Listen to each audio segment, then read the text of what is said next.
बिस्मिल्लाहिर्रहमानिर्रहीम। अस्सलाम वालेकुम। मेरे पास दोस्तों, आप बताएं पहले ये गाड़ी कौन सी है। आप सारे कहेंगे ये होंडा वीज़ल है, मगर ये होंडा वीज़ल नहीं है। तो इस गाड़ी का हमें आज काम करना है, फुल चेकअप करना है। गाड़ी को कहते हैं, ये 180 पे जाती थी गाड़ी, अब ये 150 पे जाती है। गाड़ी की जो पिक है बहुत कम हो गई है। पहले हम इसको 180 पे ले जाते थे आराम से, अब ये 180 पे जाती नहीं है। तो चेक करते हैं इसमें क्या इशू है, इस पर काम करते हैं और आप सब पूरी डिटेल इसकी शेयर करते हैं। तो देखिए वीडियो जैसे पहले चैनल को सब्सक्राइब करें, बेल आइकन पर क्लिक करें ताकि आपको आज वीडियो मिलती रहे। तो देखें वीडियो।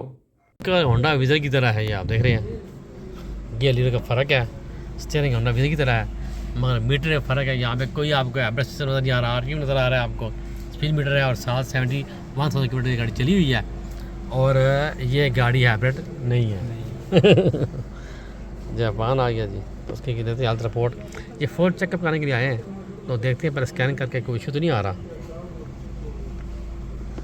अभी आ गया ना, वीज़ल आ गया, HRV आ गया, XRV आ गया, और ये तो ये ले देते हैं हम इसकी health report. Normal transmission, normal ABS में कोड आ रहा है, एयर बैग में कोड आ रहा है, नहीं एयर बैग में कोड आ रहा है, इलेक्ट्रिक पावर स्टीयरिंग में कोड आ रहा है।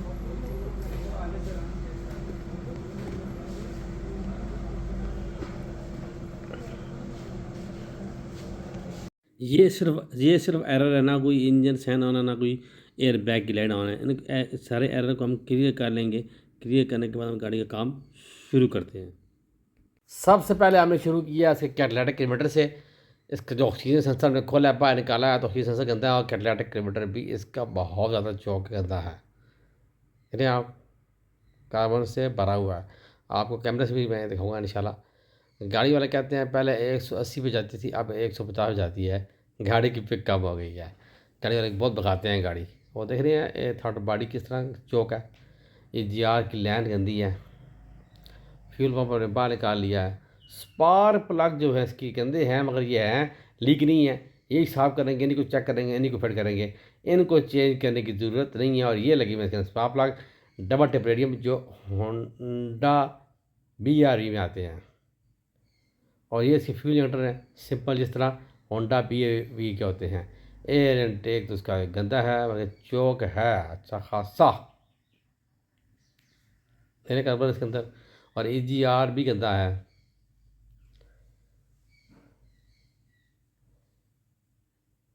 इसके अंदर एयर टेम्परेचर सेंसर आता है, एयर माफ सेंसर इसमें नहीं आता है। सारी चीज़ें इसकी खुल गई हैं। और ये इसकी इंजन कोयल है, ये भी शार्ट नहीं है, बिल्कुल ओके हैं। अब हमने यहाँ पे वन बाई वन चीज़ें अब चेक करनी शुरू करनी है। पहले हम चेक करते हैं स्पार्क प्लग। तो देखिए आप स्पार्क प्लग की क्या हालत है। स्पार्क प्लग इसके चारों चारों बिल्कुल बेहतरीन है, अच्छा खासा बेहतरीन स्पार्क दे रहे हैं।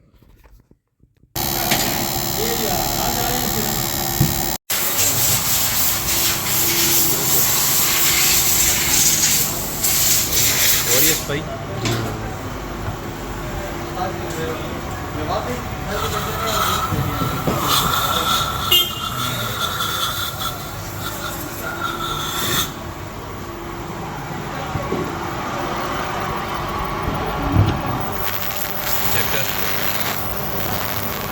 ये जो इसका फ्यूल फिल्टर है, ये लाइक बिल्कुल होंडा वीज़ल की तरह है और होंडा BRV की तरह है।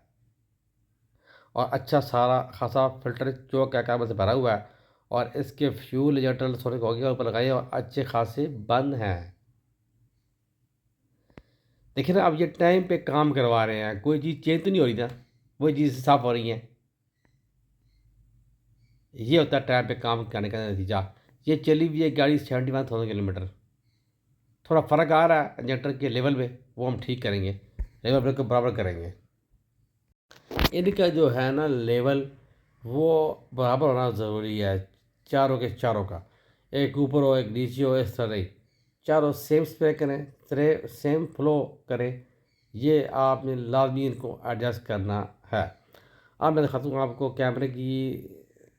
कैमरे से लगा के कैटलाटिक को। गाड़ी वाले कहते हैं ज़रा दिखाएँ, उनको दिखा रहे हैं। देखें साइडों से बिल्कुल चौक पड़ा हुआ है, ये अच्छा खासा बंदा है। इस कैमरे से बड़ा फ़ायदा है गाड़ी वालों को दिखाने के लिए, कैटलाटिक चौक है कि नहीं चौक। फिल्टर ये भी साफ़ नहीं हुआ है, इसको मज़ीद साफ़ करते हैं, जो स्टेनर है। और EGR क्लीन इसका हो गया है बिल्कुल। और EGR लाइन देखिए आपने किस तरह हो रही है क्लीन, बहुत बुरा इसका हाल था। फ्यूल फिल्टर साफ़ हो गया, लग गया, फिट हो गया। जो इसका प्रेशर हम चेक कर रहे हैं, गेज हमारी टूटी हुई है, ऐसी भी गुजारा कर रहे हैं, ऑर्डर की हुई है, मिल नहीं रही है। यहाँ से मिल रही थी मगर वो हमारे काम की नहीं थी, हमने इम्पोर्ट की, अभी इंशाल्लाह मिल जाएगी।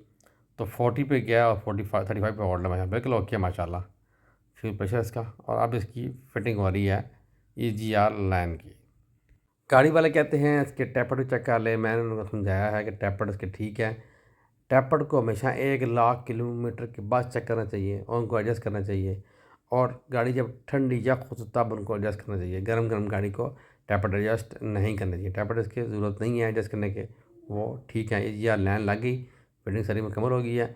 अभी लगा लेते हैं हम इसका PC वाल का पैप। वो PC वाल भी हमने साफ़ कर दिया है, इंजेक्टर क्लीन हो गया, बिल्कुल लेवल हो गया इनका स्प्रे, इनका फ्लो, और इनकी जो सीलें हैं वो चेक कर ली हैं। अब हम इनकी फ़िटिंग कर रहे हैं और एक एक चीज़ की तसल्ली से फ़िटिंग किया करें। अक्सर गाड़ियाँ मैंने खोली हैं जो सारा काम करा के आई हैं तो उनकी सीलें लीक हुई हैं, काबिल लूज़ पड़े हुए हैं। एक गाड़ी वापस आई है, उसके एग्ज़ॉस्ट के काबिल लूज़, पंप लूज़, लीक कर रहा है। तो इस तरीके से गाड़ी वालों ने तो सारा काम कराया होता है और वो जो है समझते नहीं है कि काबला कितना टाइट होना चाहिए, कितना लूज़ होना चाहिए। इसलिए आप एक दफ़ा रीचेक सारा काम कर लिया करें, बहुत ज़रूरी है रीचेक करना। तो EGR की फिटिंग कर लेते हैं जी और अच्छी तरीके से उसको टाइट कर लेते हैं। क्योंकि अब यहाँ पे अगर हम EGR लूज़ छोड़ देना, एग्जॉस्ट भी लीक करेगा, एयर भी लीक करेगा। गाड़ी की पोजीशन इतनी ख़राब हो जाएगी कि वो अजीब सा बिहेव करेगी। कभी RPM बढ़ा देगी, कभी फ्यूल एक्स्ट्रा ले लेगी, कभी स्टार्टिंग लंबी ले लेगी, सिर्फ और सिर्फ EGR लूज़ छोड़ने की वजह से इतने मसले आना शुरू हो जाएंगे। और एयर इनटेक भी हम इसको फिट चेक कर रहे हैं, इसका जैन ना चेक करें, उसकी प्रॉपर फिटिंग ना करें, जो इसके अपने काबले हैं वो ना लगाएं, उनको टाइट ना करें, तो गाड़ी कहाँ चलेगी, गाड़ी का तो बुरा हाल हो जाएगा। इसलिए हम ये जो खोलना, उसको साफ़ करना, फिर जैन चेक करना उसका, और फिर फिटिंग करनी, ये बहुत ज़रूरी है। फिटिंग और सीलें और रबड़ के जैन ये लाजमी चेक किया करें सही सही अच्छी तरीके से। अब ये थर्ड बॉडी आपने लगानी है साफ़ करने के बाद। देखिए रेड कलर का सामने रबड़ का जैन लगा हुआ है, ये अच्छी तरीके से लगा होना चाहिए। और खींच अल्ट्रासोनिक हो गया, साफ़ हो गया, बेहतरीन हो गया है। और इसके एक इनर की फिटिंग हो रही है। अब यहाँ पे हमने एक एक चीज़ सही तरीके से फिटिंग करनी है। जो फिटिंग है ना इसकी जो सही होना बहुत ज़रूरी है। इस पे हमेशा जब भी हम गाड़ी आती है वापस ना, यार कि हमने काम कराया हुआ है, तो फिटिंग में काफ़ी इशू आती है, बहुत ज़्यादा इशू आते हैं फिटिंग के अंदर। सही फिटिंग होती नहीं है, एक काबला लगाया, दो छोड़ दिए, दो लगाए, एक छोड़ दिया, अगर सब लगा दिए तो लूज छोड़ दिए। अच्छा, ग्रिप लूज होती हैं, ग्रिप की ग्रिप लूज होती हैं, इस तरह के हमारे पास बहुत फॉल्ट आते हैं। ये आप देख रहे हैं एक एक काबला, एक एक क्लिप, एक एक ग्रिप और तरीके से बैठा के फिट अप कर रहे हैं कि यार इसमें लूज़ ना हो। ये होंडा गाड़ियाँ हैं, ये अगर इनकी चीज़ें लूज़ हों तो ये एयर लर्निंग कंप्लीट नहीं करती हैं और गाड़ी का फ्यूल एडजस्ट नहीं करती हैं। गाड़ी की पिक अच्छी नहीं होती है, गाड़ी कहाँ से कहाँ चली जाती है। इसलिए तसल्ली से काम करना चाहिए। कैटलिटिक जो है इसका बहुत ज़्यादा गंदा है, हालांकि 71,000 किलोमीटर चला हुआ है, मगर ये गाड़ी को भगाते बहुत हैं, जिसकी वजह से फ़िल्टर से कार्बन आता है और कैटलिटिक गंदा होता है। और इसको हम करेंगे कैटा जेल से, क्योंकि गंदा बहुत है। हमारे पास 3 किस्म के लिक्विड होते हैं, जितना कैट गंदा वो वाला हम लिक्विड यूज़ करते हैं।